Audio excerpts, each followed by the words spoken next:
பைபிள்ல அன்னாள்ங்கிற ஒரு பெண் பயங்கரமான துக்கத்தோடு, அந்த துக்கத்தை சொல்ல அவள்கிட்ட வார்த்தைகள் கூட இல்லை. அவ்வளவு அந்த துக்கம் அவளுடைய இருதயத்தை அடைத்திருந்தது. அந்த துக்கத்தோட ஆலயத்துக்கு போனான். ஆலயத்துல போய் ஆண்டவர்கிட்ட ஜெபம் பண்ணா, கண்ணீர் வெடித்தான். ஆண்டவரே, நீங்க தான் எனக்கு ஏதாவது ஒரு அற்புதம் செய்யணும்னு சொல்லி அவள் ஜெபித்தாள், கண்ணீர் வெடித்தாள்.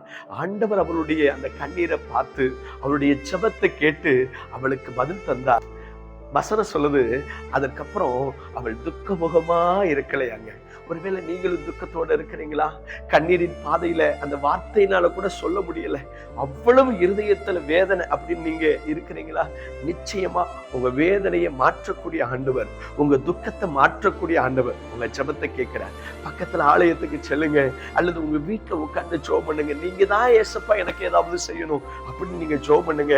நிச்சயமா உங்க ஜெபத்தை கேட்கிற தகப்பன் உங்களுக்கு பதில் செய்வார். உங்களுக்காக நான் ஜெபம் பண்ணட்டா?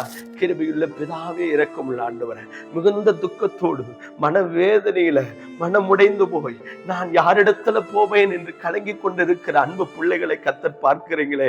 உம்முடைய பிள்ளைகளுக்கு இந்த துக்கத்திலிருந்து ஒரு விடுதலையை, ஒரு மன நிம்மதியை, சந்தோஷத்தை கர்த்தர் அருளி செய்ய முடியாது நாங்கள் ஜெபிக்கிறோம்.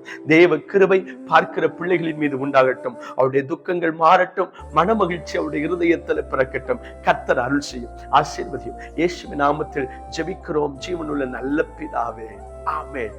ஆண்டவரிடத்துல ஜெபம் பண்ணுங்க, உங்க துக்கத்தை எல்லாத்தையும் கர்த்தர் மாற்றுவார். God bless you.